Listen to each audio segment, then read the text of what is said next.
hasieran batzuk udaneko osoko bilkurari. Udangoaren aginduz, bilkura berezirako deialdia egiten zaio udaneko osoko bilkurari. Bilkura hori 2023ko abenduaren 26an egingo da. 6etan, udaletxeko osoko bilkuraren aretoan. Zerrendako gai hauek aztertzeko eta bazteko. Gai zerrenda, lehenengo puntua 2023ko azaroaren 16ko osoko bilkuraren akta onartzea.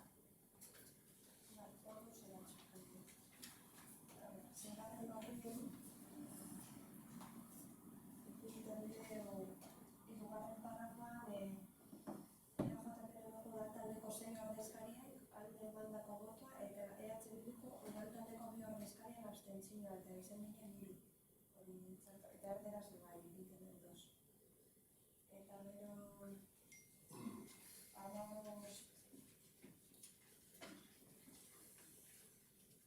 amabos garen horrien idatzite azkenengo paragrafoan ipintzen dugu bibliotekatzan eta sinagotzak hartu du hitzak Santimambiko radarraren buruz galdetu du. Eta gero dagoen azalpena da Arrakaben ingurukoa. Eta radarren zatia da dute. Eta gero, hainbazigaren horrien errepikatzen da barriro parafo hori guzti. Dago konberibilita azalpena, egun dago radarren zatia gure bat duzu. Ingeles dira gure bai. Hor, lehenengo zatien da radarrena, eta gero bigarren da ondo daukaz Arrakala, Bilbo eta hori Bilbao barrikoa. Eta gero, 17. horrien, Arrakalan aldagarri gauza egiten, eta bigarren parrafoan ipintzen dugu hori Joseba zinegotzia hartu du hitza, adierazi du, egiten dugu berak esandakoa. Eta gero, nik inauen galdera bat, da agertzen guztoko jazten agertzea.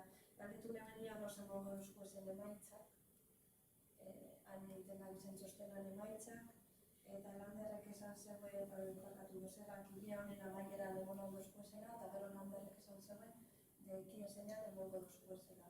Eta usteko jazten dut lagartzen idatzite.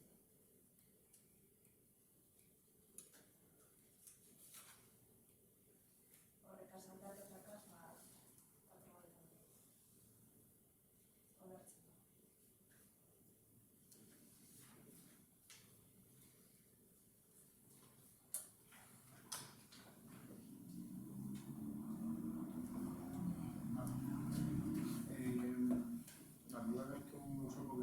Bigarreko gaiak. Bigarren puntua, bigarren luzapena onartzea. Samueloko kirolegiko muskulazio gelako aholkularitza garbikusia mantentzenan sarrerako kontrol eta sorosle lan zerbitzua. Bai, guk honek 5 puntu gure daguz bardintrate, azken baten bardien delako guntzako, danatarako bardien mintea, ezagilo bostak aldi beran gure batzu egin, eta horren bat egiten duguz. Zimaz, guk komentetako dugune da, 5 puntuak puntu bakar baten trate gure duguzela, azken baten ideia eta txekalde bardien egielako ez da udal zerbitzuen subkontratazioak.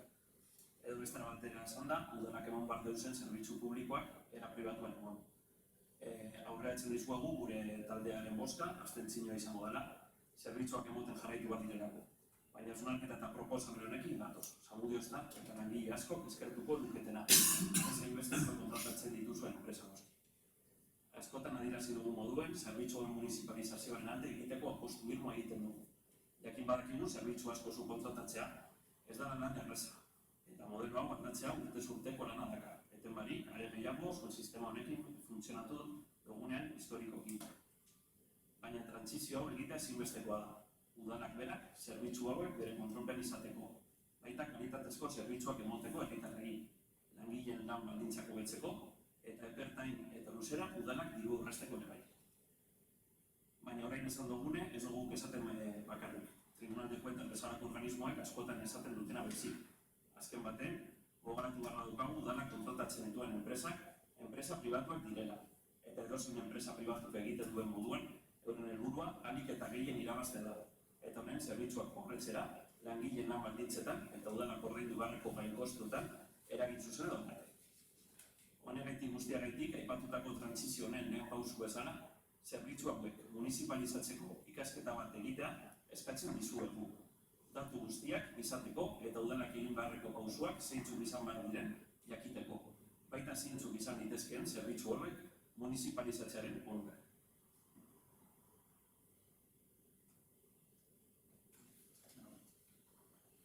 Printzipioz proposatuko gazade aurrera botako dugu, eta uste dugu hemen Tribunal de Cuentas sarriten batan baten pasea gara, eta nire sortuzko da zerbitzu honen gase arazorik, beraz guk uste dugu jarraituko dugula, eta momentuz ez dugula aldatuko. Horregaitik lusapena onartzearen aldeko botan emango dugu proposatuko amaz.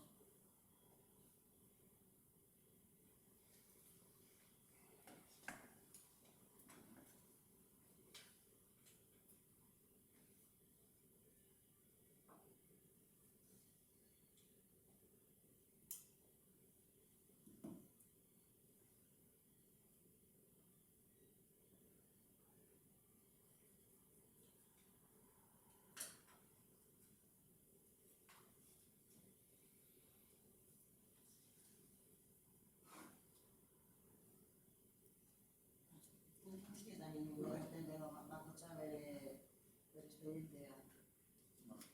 Paseko txuzuk zazpigarren puntuan, finantza kontrolerako 2021 urteko plan alkatetzaren ekintza planaren eta hiru lurren balio gehiguntzaren gaineko zergaren zerikusia duten jarduketez kontu hartzaileak eginiko txostenaren berri ematea.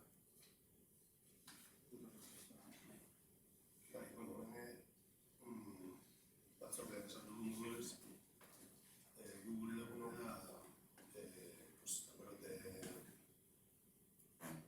kontuartzailearen txostenean esaten da modulez,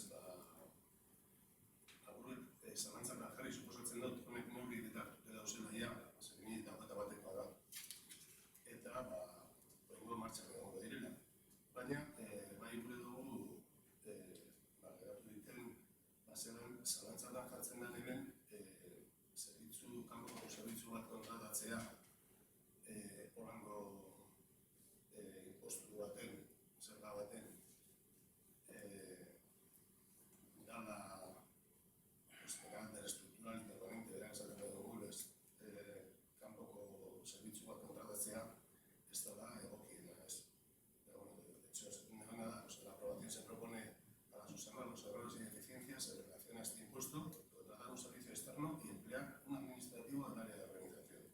Que según el informe de intervención, sus funciones excederían del ámbito de funciones de un administrativo y en cuanto a la contratación menor del servicio externo, no sería el procedimiento adecuado para la prestación continua e ininterrumpida de este servicio que se considera de carácter estructural y permanente. Y solo se debería acudir a este tipo de contrataciones para necesidades puntuales y esporádicas, concretas y perfectamente definidas y urgentes. También se hace constar que no se ha presentado el plan de acción en relación al contrato de prestación del servicio de asesoramiento jurídico y del servicio de prevención de plagas.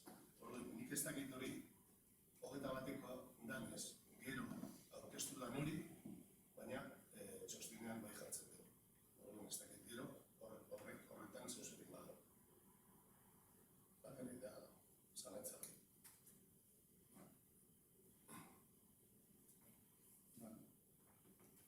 Niko hemen esatea plan de control financiero dinero eta urtekoa dela. Badakite horretan gauzela, hemen interventoratu bai komentetan deuzelan zein dan programea, ze fetxatarako egon baldiren likidazioak eta horretan bagabiz, nik plusbalia sinatuten dutaz eta badakite horretan noizela. Así que plan de control financiero 2021 eternas donatuak formena eta badakite horretan gauzela. Eta printzipioz kontratazioan kontue, kontratetena azkenean gainezka dago guenean, behar izan gauzena, kontratena zerbitzu bat izateko. Ja, baina nik esan iketzeko dut konta horretik dela, Oker Espanol da kanpotik datorren pertsona bat, zerrikan egoten dena, bertan zerbitzua egoten duena, eta esperientzia txarrak dakoguz, holako guzekaz.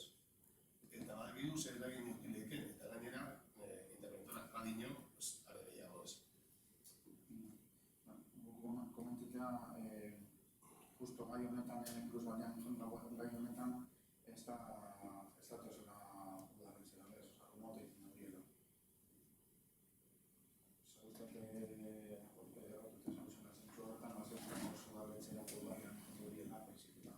Bonetetan direna eta espedienteak gandik egiten horiela. Eta hori, gainezka gauzenez, zerbitzu hori kontratetan da.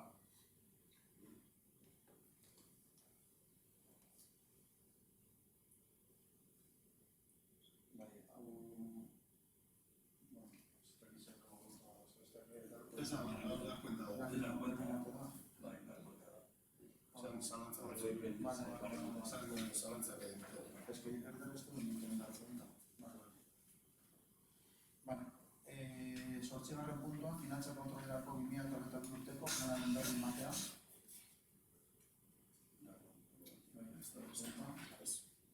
Finantza kontrolerako 2022 urteko planaren berri ematea hori da. Bai, hemen bardin, hemen komisioan esan gendure, apuruet zelan erreparu bat egiten dugu, erreparu edo josine bat jartzen dugu kontratazio txikarrak direla eta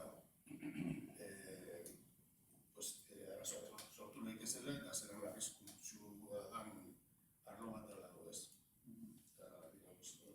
Los gastos imputables a los contratos menores suponen una parte importante y un área de riesgo por su importante impacto en el gasto público del ayuntamiento y puede ocasionar ineficiencia económica al obviar los principios de publicidad y concurrencia y su utilización indebida por fraccionamiento de contratos, por ejemplo, puede favorecer conductas corruptas y vulnerar los principios de buena administración.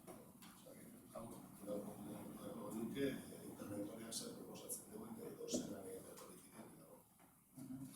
Bai, horretan bagabiz, ikusi duguna da sartu garen esketik, badago zela kontratu txiki asko egiten direzela, batez asko mantenimentokoak direzela, eta horrek ekartzen dozkune, igual uste plan de kontrol financiero egiten duena, kontratu txiki horrek aldan neurri, izite bat direla. Eginak azken linean mantenimentokoak dire eta pertsona bat mantenimento batzuk, gauzen instalazio municipal guztiek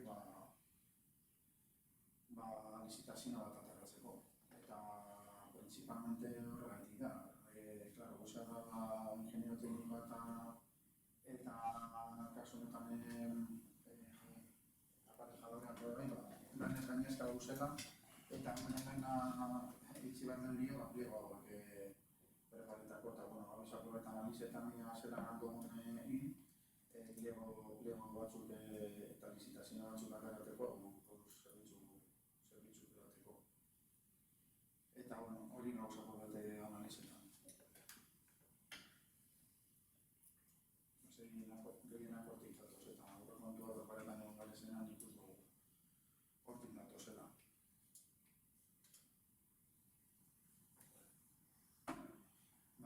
Hamargarren puntuan, Zamudio Udalaren 2023-2026 enplegu publiko antolatzeko plana onestea.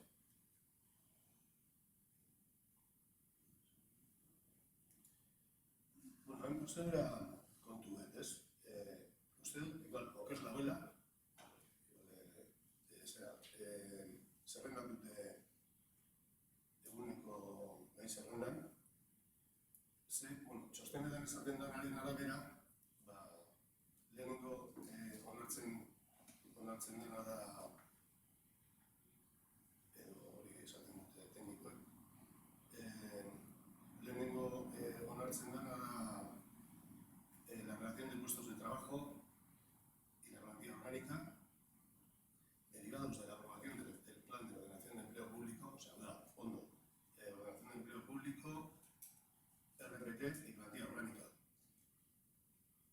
azkenekoa, dino, txostena, la OPEA. Ez?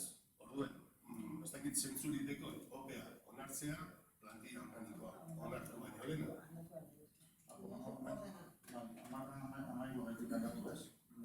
Bai, suposatzen da, lehenengo onartu behar da baduzioan eta gero besteaz. Igual, amarra gaitik aldatu.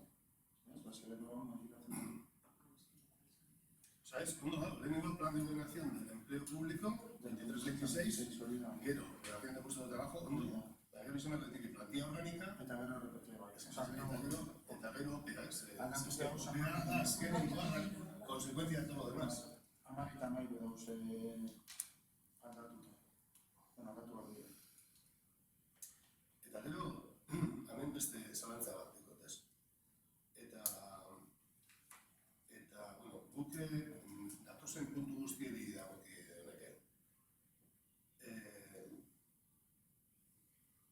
Egon duzkuenean, Bizkaitikeko akzesoa, eduki duguz espedientearen txosten batzuei akzesoa, ezta?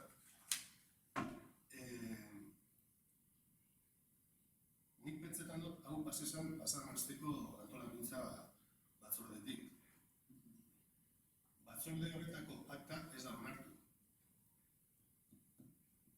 Ez bada onartu akta, ezin izan da zertifikaziorik egin. Eta ez dago diktamenik gaur onartzeko. Eta pentsetan dut plenora gatozenean, etorri behar garela, batzordetik datorren diktamen bategaz. Ez?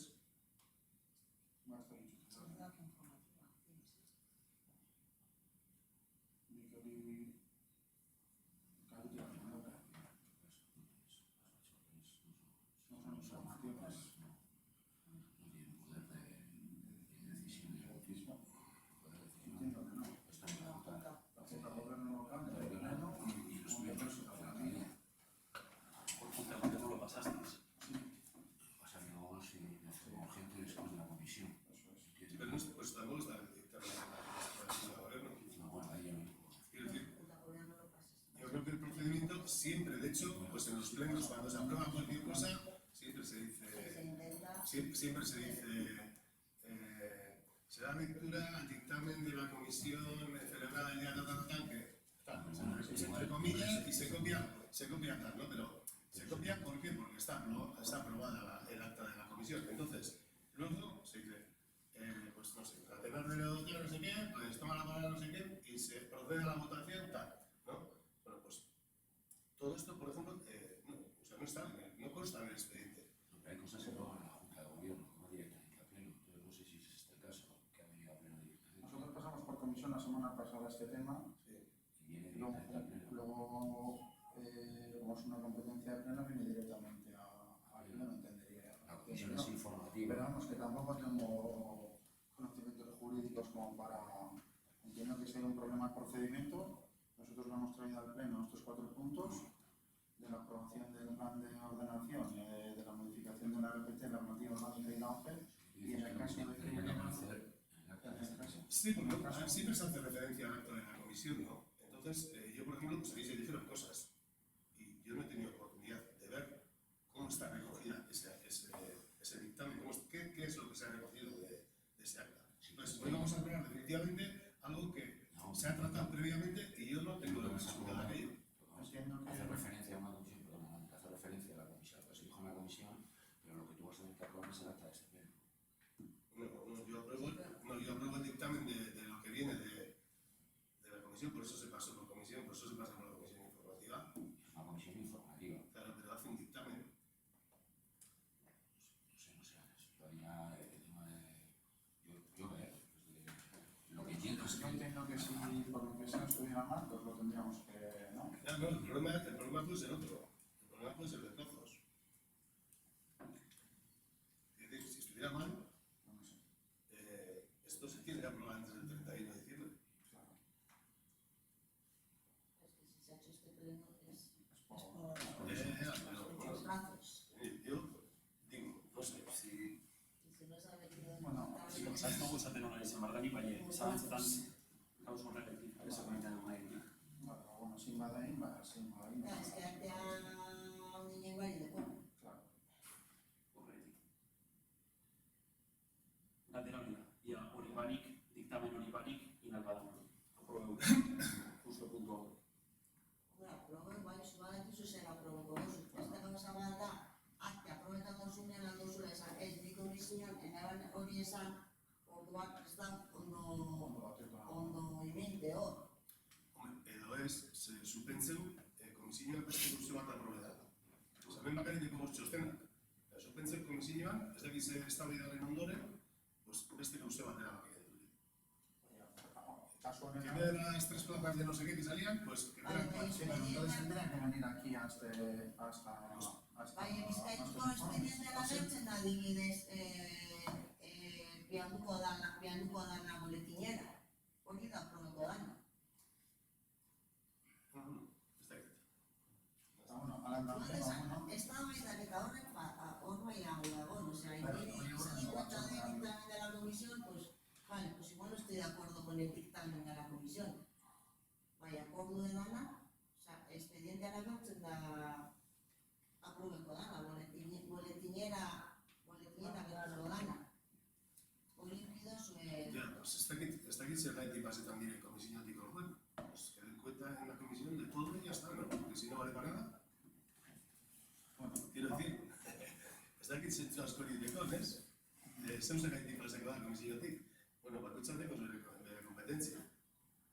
Eta alango personaleko usek, guk aurrera botako dugu eta, bueno, balotu barra dugu, balotuko dugu. Uste dugu dalentzantzako eta herriantzako honek plazak ataratzea onuragarria dela eta aurrera botako dugu. Aldan neurrien eta zin badugu, honek dituten badukolako, batituko dugu. Printzipioz onuragarria ikusten dugu eta uste dugu garrantzitsua dela. Eta gure bide eskartuko eskure langila. bueno, onuragarri onuragarri dela, gauzek ondo egitea. Nik zuek planteatzen duzuen esatu baterako, uste dut txarto egin daudela. Orduan ez dela onuragarri, hobetu egiteke. Hori da zuen ikuspuntua, nik beste bateko. Horregaitik onde badiritxuzkan, paseko gara ez dakit puntuz puntu gurnosoi. Vale, zamuduko gara 2023-2026 enplegu publiko antolatzeko plana honestea. Bai, honetan, horrela zirako dituot, zutzen gaztiri. El plan se ha hecho a propuesta de una asesoría y otra consultora, que cuanto menos el trabajo de esta última quedó cuestionado por los trabajadores y sus representantes. Después de gastar un montón de dinero, el trabajo quedó archivado y el último presentado por la asesoría a la que se hace alusión sobre la valoración de los puestos de trabajo que se debían aprobar, se volvió a meter en el cajón por desacuerdo de los y las trabajadoras. Se indica en el informe técnico que se podrán aprobar planes de ordenación de empleo previa negociación con la representación del personal.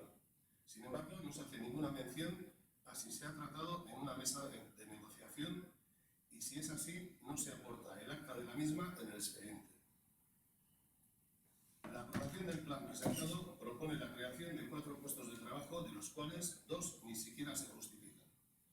No entendemos por qué si se incluye la plaza de conserje, por considerarla estructural, y no se incluye la de peón, que tampoco se incluyó en el proceso de estabilización, y no sabemos por qué, y la de oficial de oficios, que se propone pasar a laboral, pero no se contempla cubrirla en ningún momento.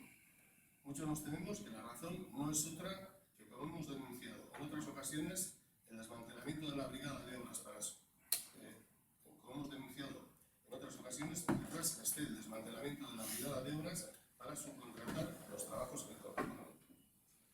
También se indica en el informe de la técnica que los planes de ordenación de empleo público deberán contener el informe económico en el que se cuantifique el plan en términos de coste o reducción de gasto, y no hemos visto ese informe tampoco.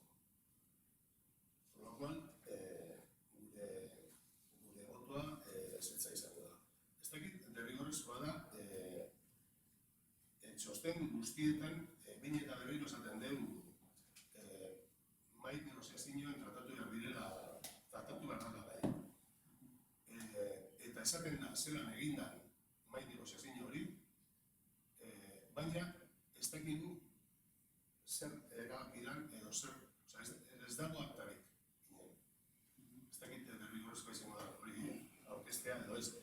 gutxienez guztiako lizkigu jakitea zera tramite bat legeak ezigitan duena eta azpimarratzen duena behin da berriro, ez, eta ez dakit zergaitik ez dugu negoziazio mahai horren aktarik jaso. Guk negoziazio mahai hori harterako astean gendu, eta hemendik pase esan. Eta, bueno, indendula negociación bai bate convocamendula eta antrate salva. Y decir pues, que todo este procedimiento, como hemos comentado en la comisión, que nosotros la una corporación desde que llega al ayuntamiento en junio, luego se dedica bastante tiempo de sus horas a hablar con el personal y ver las necesidades que hay en el ayuntamiento, hablando con todos los departamentos. Y al final no es que queramos desmantelar la brigada, ni mucho menos, sino que vemos las necesidades, otras necesidades que en estos momentos vemos que esa tasa de reposición del oficial de oficios es necesaria usarla para otro puesto de trabajo. Vemos que en los últimos años se ha estado contratando con diferentes planes de empleo y diferentes programas personas de manera eventual, y la decisión de traer precisamente esos puestos es por eso. Se trae una arquitecta, se contempla una arquitecta porque hemos estado con planes durante los últimos años que también ganan una cierta estructuralidad en el ayuntamiento y además son empleos también de calidad. Una técnica de administración general, porque precisamente también hemos estado con algún que otro programa. Un administrativo, porque vemos que hay que reforzar también ese área.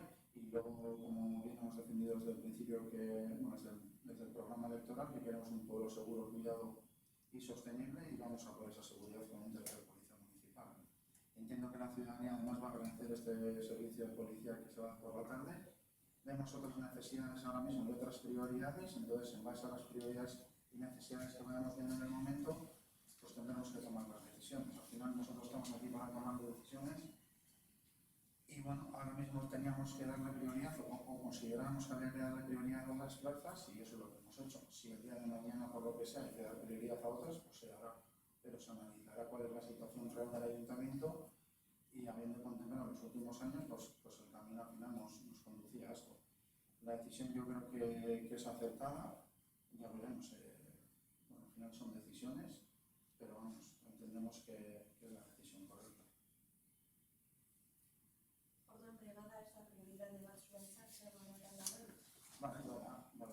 Azkenean pentsetan dugu udaletxan be, gero eta plan eta exigentzia handia egoteko guzela, eta momentu honetan be, lurraldeko área eta interkasinoko área, ez dauzkela.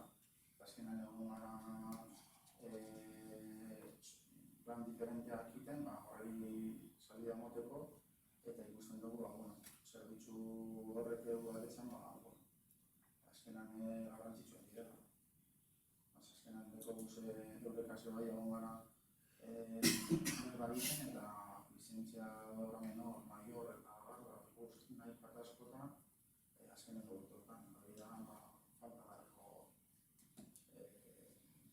langileak horrela egitea.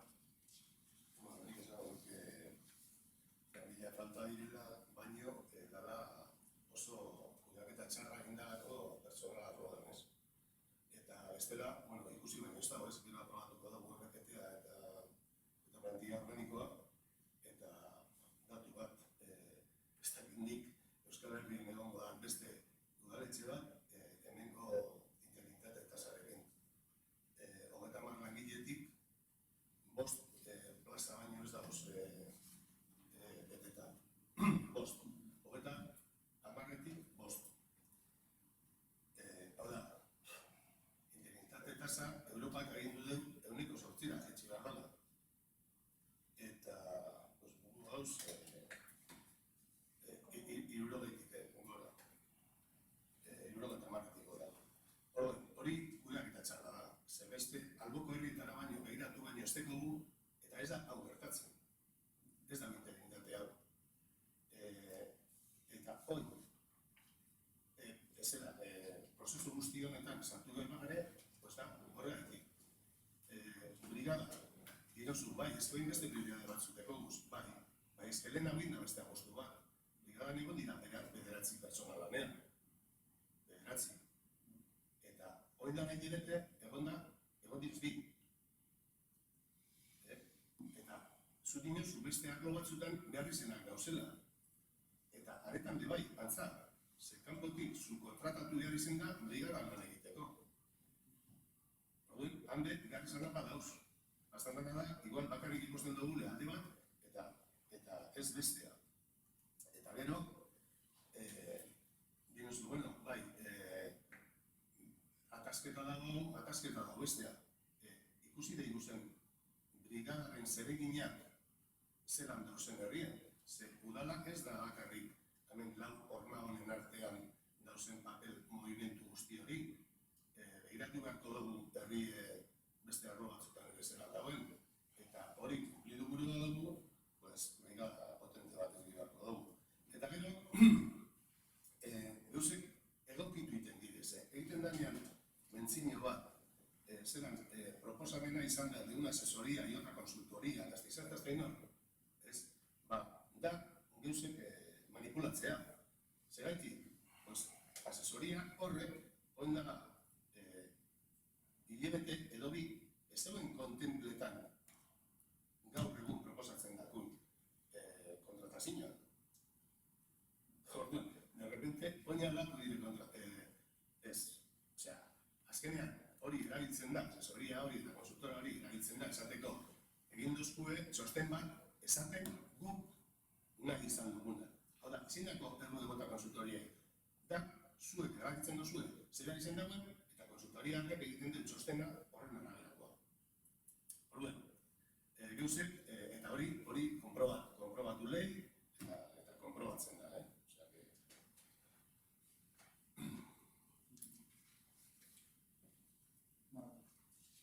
Una botaketa gara pasatuko... Azken alderarezek bota duen ingeruen, hori langilek hazin zan bilera hori txostena edo arteak ez dagun behar espediente horregaz. Azken baten hor dauzen espedienteak, hor dauzen informak egiten dutxo referentzia denbora guztien bilera horregaz da, uste dut baldintza bat dela, udaletxeko langileakaz horiak doztutea, orduen ez da behar hori aktea edo hori espedienten egitea. Esto justo, la señora de esto está inoz, justo te sala carta ahora. Ahora nadie va a preguntar por esto justo, la señora te va a entrar de Cali, está regresando. Ja, hori, behitu gauz, ezin maian egon ginen esazausten gauzera plantilla, personal plantilla baz. Ez da beharrezkoa, bestela egon guzalda. Eta resultak egin gabiz korrika, presupuesto onartzeko, presupuestoen parte bat da plantilla presupuestaria de personal, eta aldaketak egon dire. Onartu zan da, hemen onartu zan, plantilla personal, presupuesto gaz, batera. Hala, kontuartzailearen txostenean agertzen zen plantilla presupuestaria, ez da gaur aprobatzen gauzena. Eta zuzan zen duen, ez da derrigorrezkoa, eta derrigorrezkoa zeritu. Hemen egiten dut, presupuestu onartu, eta segiten onartu da plantilla orgánica eta RPTA. Eta oin gabiz aprobetan korrika, eta resultak ez dut bat egiten presupuestu nagertzen zara. Zer dimozte zuretaz? Presupuesto datu barra dugu, bale, bai, publiketa dago modu beten eta onartzen gabiz beste duze bat denen, Bai, hori infazionera, eta zeraitik ez duzu zazen. Azkenan erabatik hartzen direzena, sakreten bentsetan duzu zuak ingo duzula, presupuesto bat hitzak dinoan moduan da, presupuesto bat, oza. Azte betian galdatzen da. Ez da estimazio bat, ia zelango gastuak kontempletan duzu zen, horrek gastuek gero aldatu aldire, de hecho aldatuten dire modifikazioakaz urtean urtero. Orduan, nik uste dut, gaia ganera, claro, azkenan da, esan dut udalaren, 2026 enplegu publiko antolatzeko plan, ados hauzien, presupuesto hori pleno baten onartu zen, eta publikatuta dago boletinak, eta oin, adatu jarba, eta ez duzu ezer esan. Hemen gauze zauten, hemen dengo zu. Ez Amén-2, con la modificación de relación de puestos de trabajo, El presupuesto, es esta. Estamos con el plan de ordenación de empleo público 23-26. eso es. La cosa es lo que te das. Bai, guk ez ditza oskatu.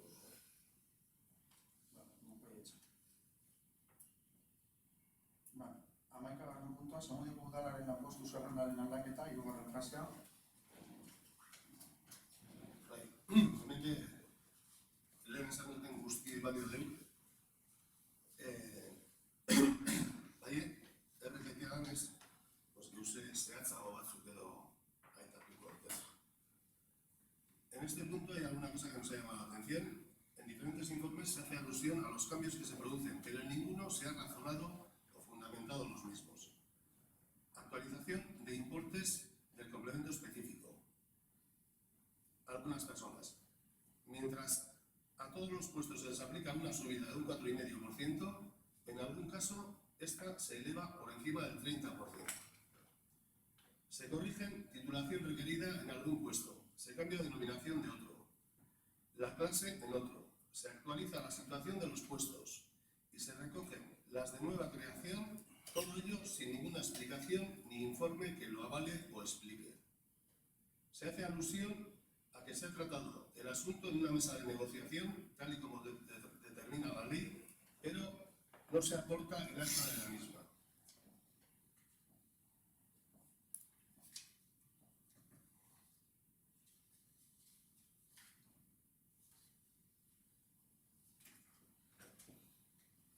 Vale.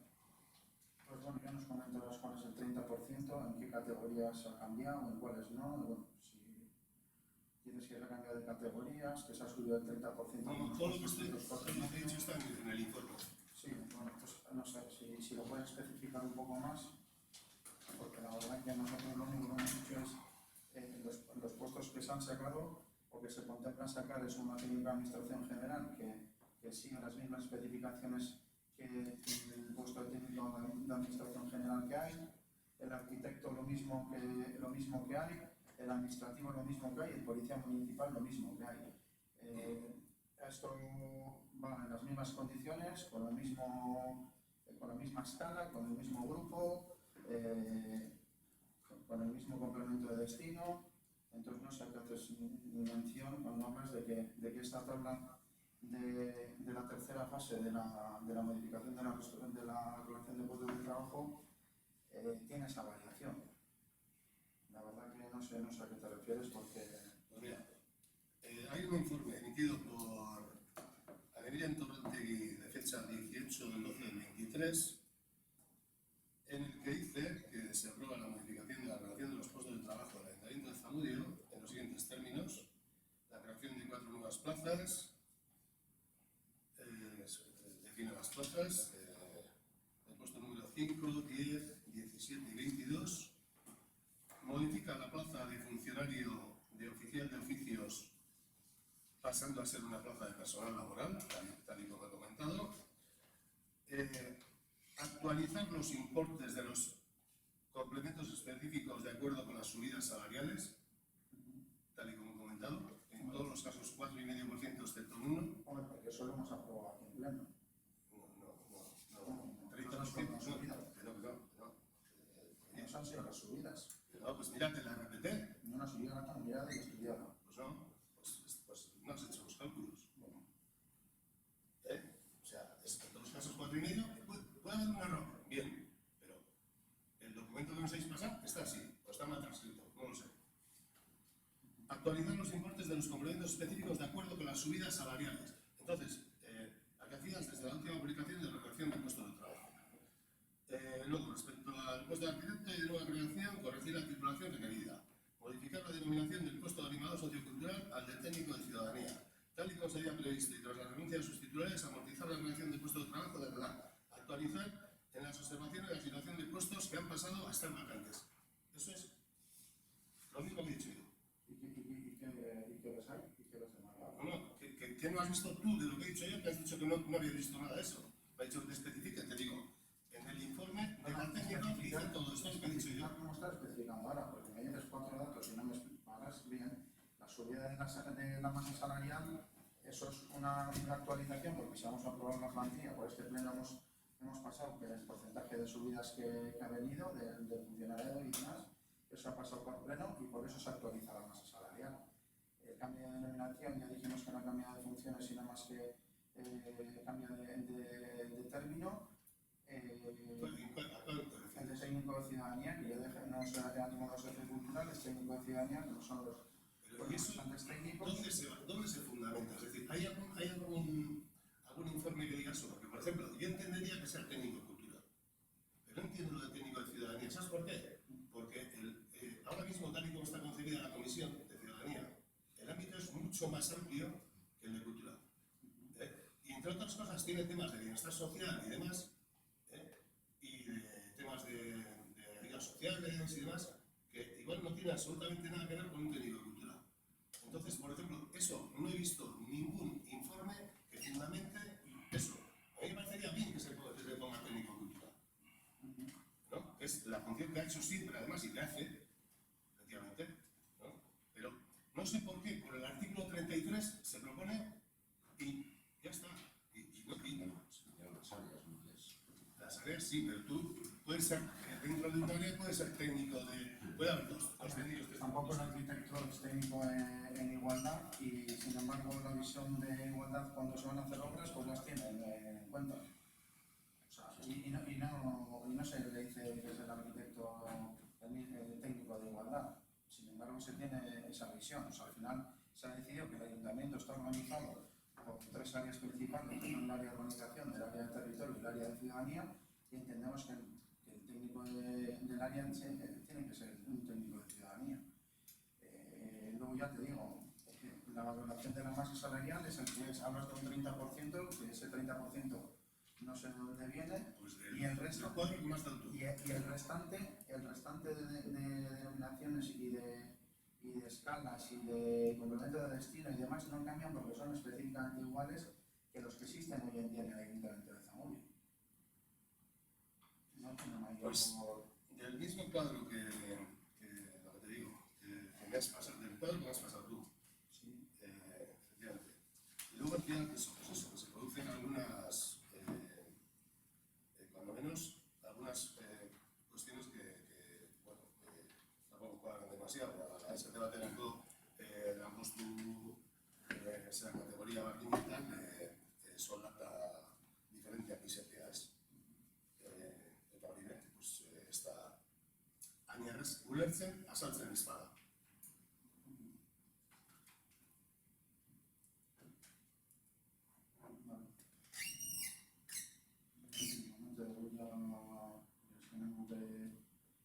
Plaza honek badauzela, azkenan atara gure lau plaza honek badauzu daletzean, eskala berdinekoak izango dire, soldata berdinekoak izango da, eta azkenan ez dugu besterik izango. Orduan, boskara pasiko gara, ez dakizuek hemen abekarren puntuan zer osatuko zuen.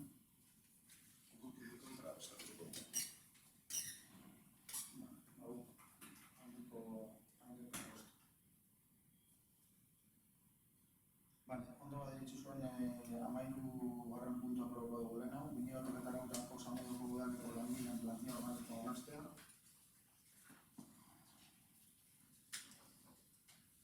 Bai, hemen lehen esan dutenaren antzeko zeuzer, Guzti gorizkit, barriro esatea brigadarena, zelan ez diren kontuten hartzen, plantilla organikak honek importantzi berezi dekoz, hau da presupuestariamente dotatzen dela, eta esan gure dugu ez dagoela pentseta horrek kubiltzerik. Beraz, ez dagoela interes handirik brigada indartzeaz. Eta gero,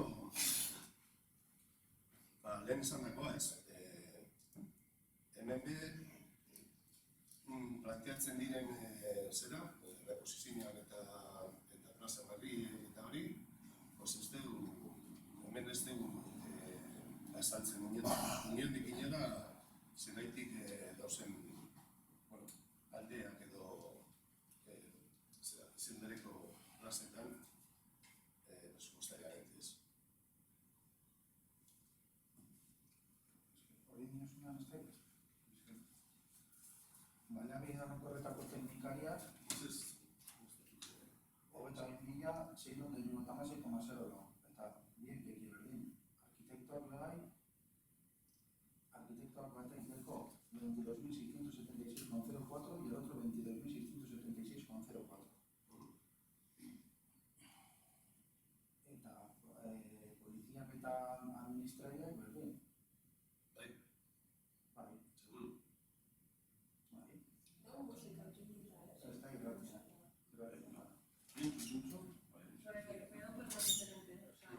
Administrariak danatek ez dut berdinen?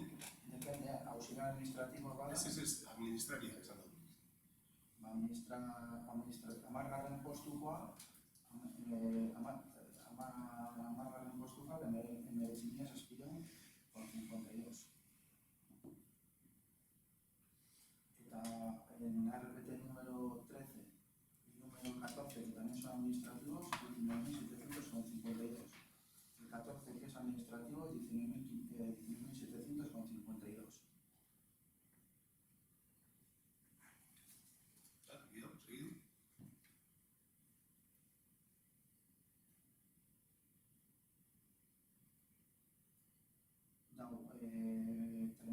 Hogeita mamiek, que es el cobra 18.023,40. Danak igual edo ez. Vale, pues me imagino que tendrá. Ya, va, pero al que le toque igual no le gusta. Pero al que le toque no, porque esta empresa no es de nueva creación. Es que esto no hay que fijarse, porque esto no es de nueva creación. Aquí es de nueva creación. Y de la nueva creación hemos visto. Pues El nosotros mismo estamos. puesto de trabajo tiene el mismo sueldo, ¿no? Pero vas a decir eso. No, nosotros, yo sí, el administrativo, hay uno que tiene, es una pequeña diferencia, pero el resto del administrativo, que es el que creamos, Pero hay uno, ¿no? pero que ese no es de nueva creación, que ese es uno. Yo más grande no soy, ¿Qué le ha dicho? Estamos aprobando la plantilla orgánica. Y de nueva creación son nosotros también. Aquí yo veo un administrativo y pone nueva creación. Aquí veo otro administrativo y veo vacante, que será nueva creación también. Y veo otra vacante, ley 2021. O sea, que no es de nueva creación. Me imagino que serán los que se estabilizan. Pues, y el otro también se estabiliza. Y el problema que es que tienen diferente sueldo, Pero no, que yo no tengo ningún problema. Yo te estoy diciendo lo que estoy viendo, nada más. no sé. Vamos, nosotros tenemos que ir a los datos, nosotros tenemos claro qué plazas queremos sacar adelante. Este cuadro no lo utilizan nosotros, no lo hacemos nosotros. Si tienen diferente sueldo, Es porque lo aprueban los políticos, claro, porque no digan los técnicos lo que tiene que dar el funcionario, ¿no? eso está claro. Pero quiero decir que este administrativo, el de la RPT, el 32, cobra 18.032 y el 13, el 14 y el 10 cobra 19.752. No sé por qué será así, vamos, pero yo en ese criterio, de momento, no nos hemos metido a valorar ese criterio. Por eso la valoración de puestos generalizados lo dejamos parado. No, pero bueno, las diferencias, sí. En los auxiliares administrativos pasa a 3 cuartos de lo mismo. Claro, eso se podrán ir haciendo o si se ven que hay. Y la diferencia es importante, por cierto. Pues por eso cuando se paralizó la valoración generalizada y si nosotros vemos y hablamos con ellos y vemos que hay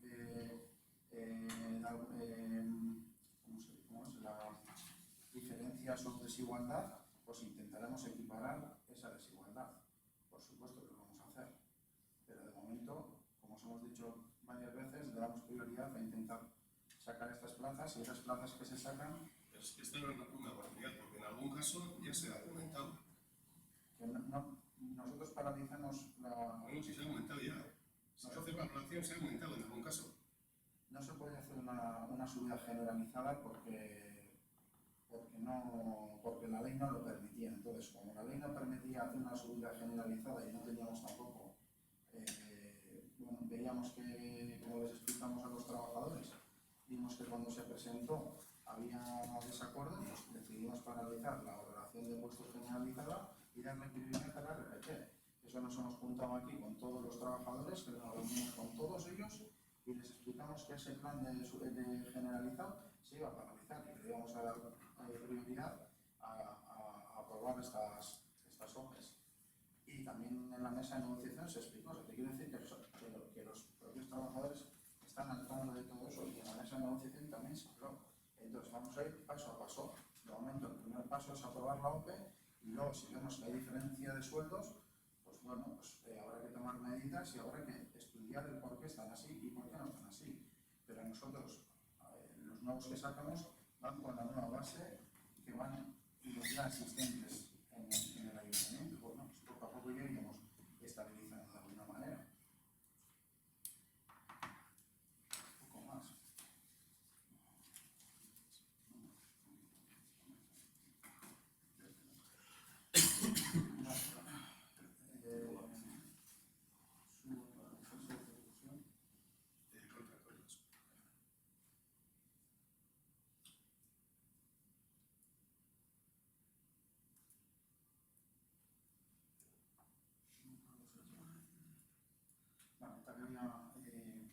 Samia udalaren 2023ko lan eskaintza publikoa onestea.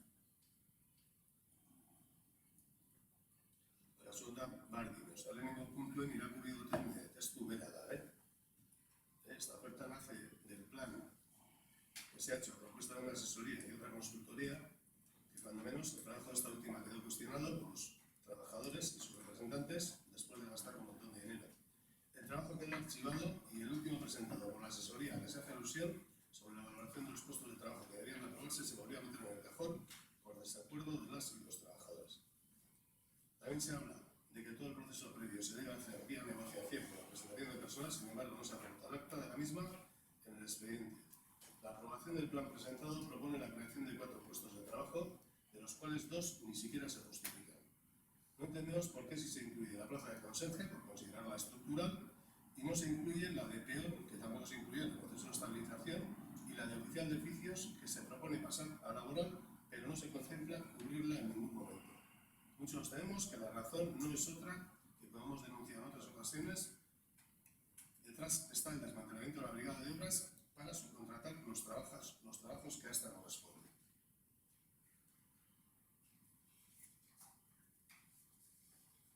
Vale, a mí, bueno, ya para terminar con este último punto, sí que me gustaría decir que todo el proceso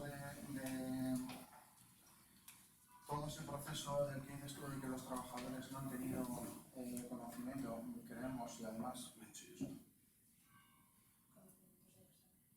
bueno, está aquí Serán Santiago, que no han estado al tanto o que, bueno, todos los trabajadores, todo el proceso que se ha dado con esta empresa, que se ha trabajado bastante con esta empresa, todo ha pasado por mesas de negociación y bueno, lo que he comentado anteriormente, al final nosotros estábamos, la anterior corporación está inmersa en un proyecto de personal y bueno, la nueva organización ha estimado que veía otras necesidades y en base a esas nuevas necesidades pues son las 4 plazas que contemplamos.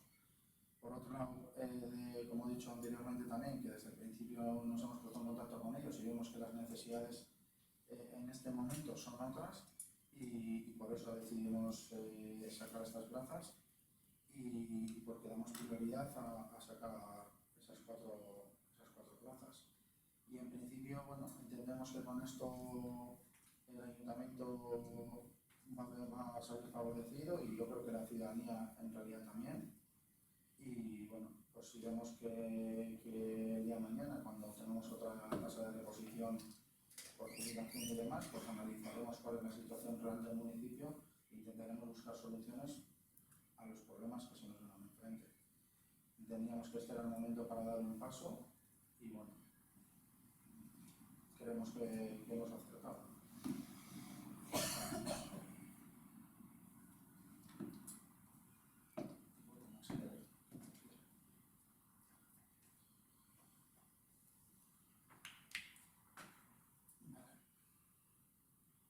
A mí sí me gustaría solo ya comentar una cosa, que a ver si todo este proceso de estabilización de sistemas nos lleva a enseñar algo, ¿no? Y es de pues, todo lo mal que se ha hecho durante todo este tiempo y que ha habido que recurrir ahora a, pues a todo esto, al plan este trianual y a los asesoramientos y no sé qué, vamos, pues cuando teníamos una situación que da pena vaya. Bueno, a mí sí que me gustaría recalcar que bueno, al final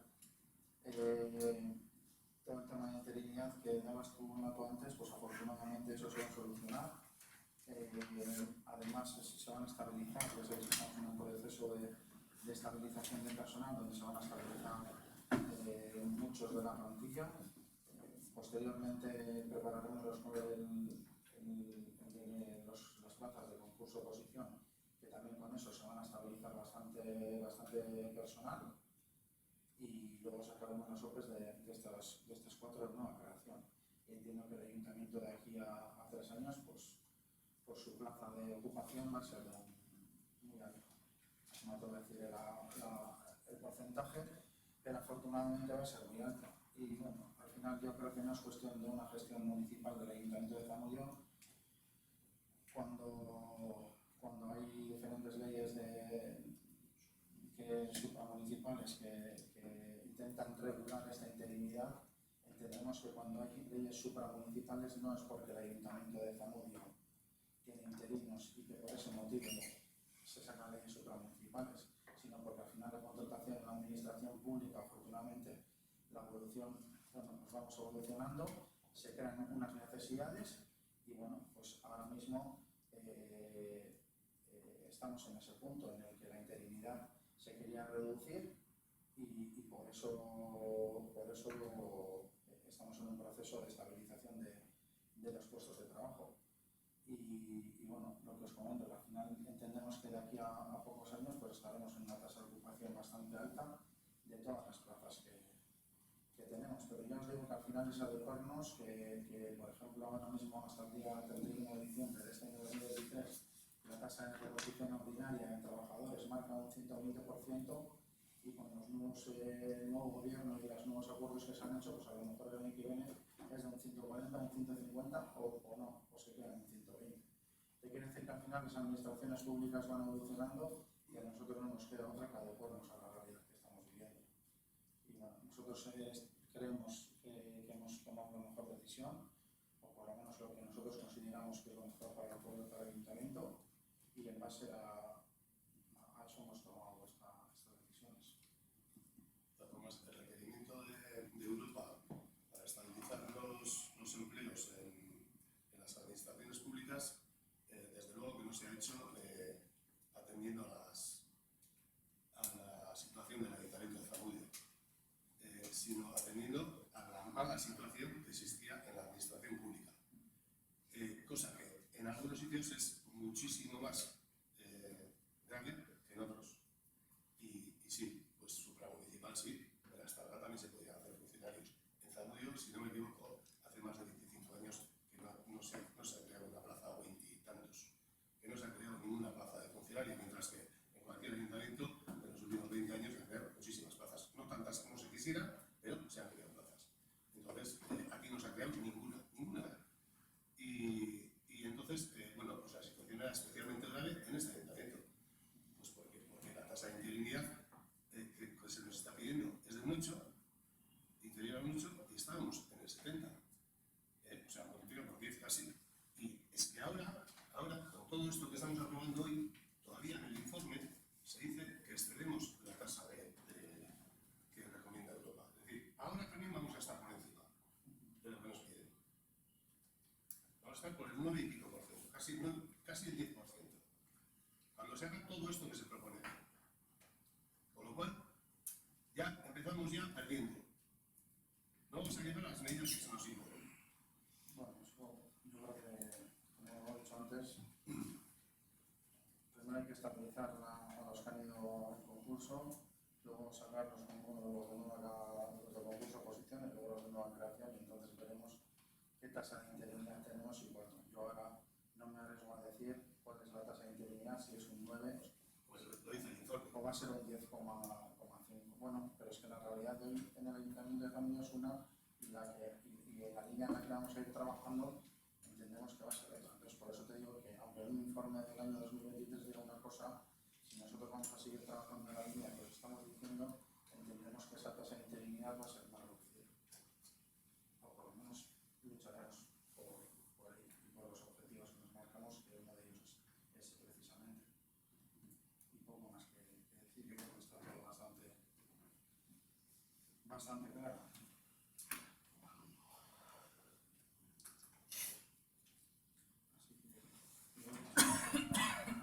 No sé las que si vais a votar a favor, en contra, abstención.